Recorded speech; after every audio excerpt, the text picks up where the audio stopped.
Clifton. I'm 39 years old, and when I was 18 years old, I was on my way home from the high school prom when I was involved in a car accident and broke my back. I crushed my spine, and I lost the use of my legs. I was a very active kid growing up, grew up on a farm, and did everything that every kid out there dreams of doing. I played all kinds of sports. I played baseball, basketball, soccer, did everything that I ever wanted to do. Was ever good enough to make it to the big leagues? If you ask my teammates, they would tell you no. But I remember lying in my hospital bed, and I said to my parents, I said, what am I going to do with my life? The doctor just come in and told me that I'll never walk again. You'll never be able to do the things that you want to do. And you're basically going to be depending on your parents for the rest of your life. And my parents said to me, she said, I don't care, both my parents said to me, said, I don't care what you do, I don't care how you do it, and I don't care when you do it, but don't ever give up on your dreams, whatever those dreams may be. Always strive to be the best that you could possibly be, and never give up on trying to do better what you thought was a line. I'm a very big goal setter. I've always set goals for myself, and I've always set goals for the people that are around me. Went to a lot of games, competed in a lot of different sports. I found hockey to be my passion. As a kid growing up, I played hockey. I wanted to make it to the NHL. I went to my first tryouts in 1991. 1990. My accident happened in 1987. And what they gave me at the end of that tryout that I went to was a Team Canada jersey. Every time I put that jersey on, the hair in the back of my neck stands up. I still get shivers in my spine when I just talk about it.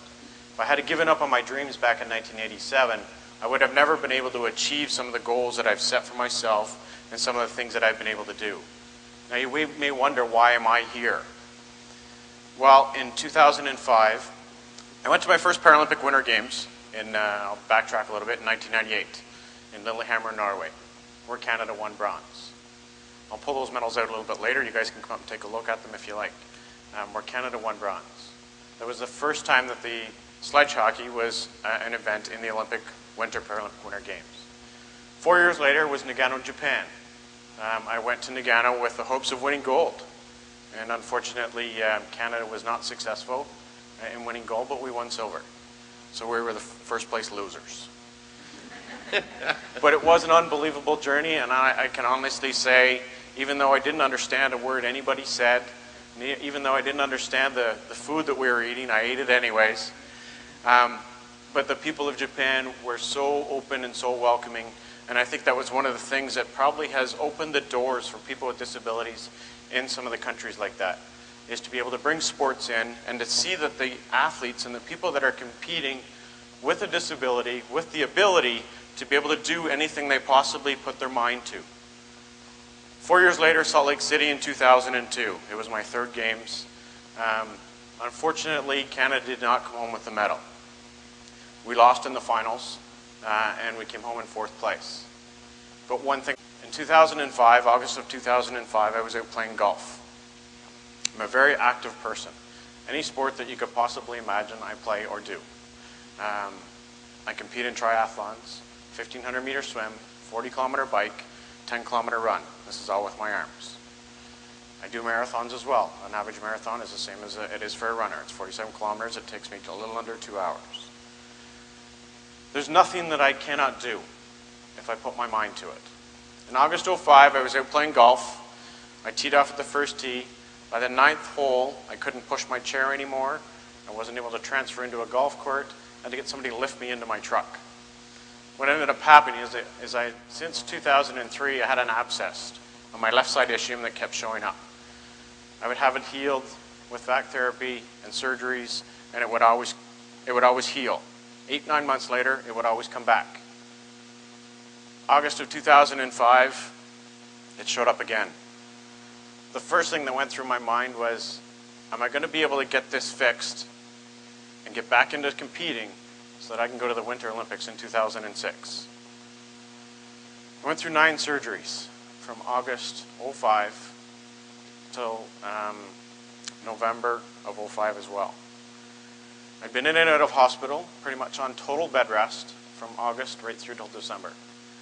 If it wasn't for the grace of somebody, I don't know who, I went to a small town hospital because I was actually going through depression. I was getting to a point in my life where I'm just like, you know what? Can't handle this anymore. I'm tired of staring at the ceiling, and bed rest is not working. We've got to find some other solution to get this to work. Before every surgery and after every surgery, I would be on the VAC. I went down to see a doctor down in Toronto, and the first thing he did was he took the VAC away from me.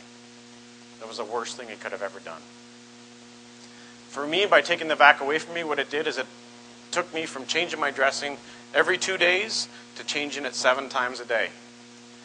It took my independence away. I wasn't able to get out. I wasn't able to do anything, which I was supposed to be on bed rest anyways, but at some point in your life, you've got to be able to at least get up to go to the bathroom. I wasn't even able to do that. I wasn't able to do anything. I went to a small town hospital, knew the doctor. He was a family friend. This was in late November of 2005. He came in the room and he says, when is the last possible date that you can be training in order to still make the games in Torino in March of 2006? I asked him, I said, what are you smoking and can I get some? Because I said, right now I've got a hole in my ischium that literally goes right to the bone. You can put your hand inside and move your hand around. The hole on the outside was maybe 1.5 inches in diameter. Dr. Sybil will show you some pictures of it a little bit later. But the ultimate wound inside was a lot bigger than what you could see on the outside. And that was really the underlying problem, is without actually finding how big the wound was, they were never actually treating the whole wound. And another thing that they weren't doing is they weren't treating me. They were treating the hole in the patient, and Dr. Sybil has said this many times. They were treating the hole in the patient, but they weren't treating the whole patient. For the physicians and people that are in the room, you know, yes, you got to look at the wound, but you got to look at what it's going to do to that person to not look after that person. For me, my goal still was to go to Torino. I didn't think it was even possible. The family doctor that was in the small town hospital seen Dr. Sybil actually on a TV program talking about wound therapy and talking about patients and how to look after the patients. He came into the room about 10 minutes later and he says, I found somebody. I need to send you down to Toronto. Can you get yourself down there? At this point, I had been on bed rest, on and off, for close to 5 months. Hadn't been able to train, hadn't been able to do anything. I went down and seen Dr. Sybil and a team of people that he put together to do pressure mapping, to look at my equipment, to basically get me to the games. As soon as he seen me, he says, it's a stage 4 wound. We need to get you basically controlled in such a way that you'll be able to still participate, but yet not let the wound get any worse than it already is. So you maintain the wound. With VAC therapy, I had a PICC line in my arm that I basically had antibiotics 3 times a day that I gave to myself. I changed the VAC dressing myself because I was traveling all over the world and still competing with the VAC on. So I had lots of offers of people, nurses, to come and travel with me. But unfortunately, I couldn't afford to pay for them to come with me. So I would actually sit in my chair, prop my legs up. I'd had a strap that went around both my knees, around my neck, so that would hold my legs up because I don't have any support in my legs. I can't support my legs at all. And I would use a mirror on the wall. In every hotel that I went to, I'd always made sure there was a mirror on the wall. I would literally take the foam out, cut the foam, put the foam back in, and do the dressing again. At this point, in my mind, the wound was getting smaller. It was getting better. But in everybody else's mind, it was, what are you doing? Why are you not just giving up? Dr. Sybil got me to the games with the VAC therapy. I had contacts all over the world everywhere I went with VAC. One of the problems that I ended up having was some of the other countries, once they found out who I was and what I was doing, would target the VAC. I would wear the VAC while playing, so I ended up breaking 2 VACs because it got hit with a puck. Now the VAC still worked without any problems whatsoever. It's just I couldn't read the screen. So it was a good thing that I actually managed to change my own dressings, do all that stuff myself, because I could tell by the number of buttons I pushed at what point the suction was going to come on. So it worked out really good. The games themselves were an unbelievable experience. And I can honestly say that if it wasn't for this man behind me and a team of people, and it sort of brought me back to what my parents had said. No matter what you want to do, no matter how you want to do it, no matter where you want to go in life, there's somebody out there that can help you. That person out there to help you is you. The ones that are sitting here in front of me, the ones that are at this conference, you're the ones that are going to make a difference for somebody in their life. Don't just look at what you've done in the past. Think outside the box. Look at different things. That's what Dr. Sybil did and his team of people. They got me IV antibiotics. They put the PICC line in my arm. Unfortunately, didn't tell me until later that I'm not allowed to lift any more than 5 pounds with a PICC line in my arm. I found that out after coming back from the games and realizing that I'm not supposed to be lifting weights with that, but my arm's okay now. We're still good. I went to the games in 2006, got to the opening ceremonies, and had the unbelievable and distinct honor to be able to carry the flag into the opening ceremonies. If I hadn't have gone to these games, I would have never got that honor. I played every game. I practiced every morning. And I'm going to have to wrap this up pretty quick because I think Gary wants to be able to say some stuff too. But I played every game, practiced every morning. I would sleep in the morning, sleep in the afternoon. I would go out and play in the evening a game. Never missed a shift, never missed a game, never missed a practice. Got lots of sleep. I missed lots of meals. But if I hadn't have gone to those games, I wouldn't have come home with something that I will honestly cherish for the rest of my life. And what I came home with was this.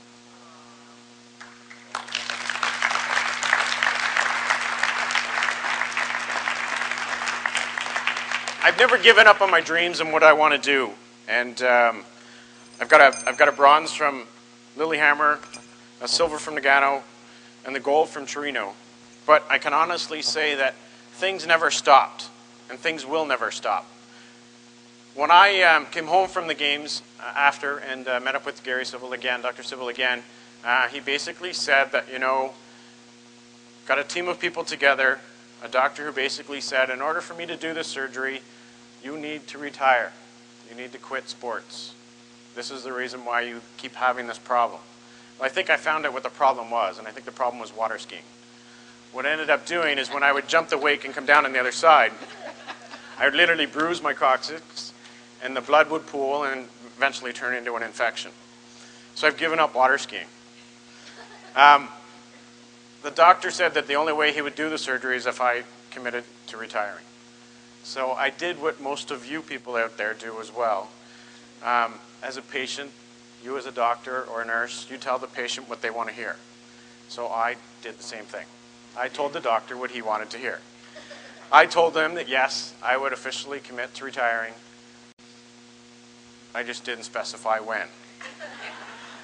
I had my surgery done in May. I was in the hyperbaric chamber before that to get rid of the osteomyelitis. So with a combination of hyperbaric chamber, back therapy, which honestly I can very well say saved my life because it gave me a sense of freedom and it gave me my sense of independence back. If it wasn't for that, I honestly don't know if I would still be here in front of you with a smile on my face because it really drained me quite a bit.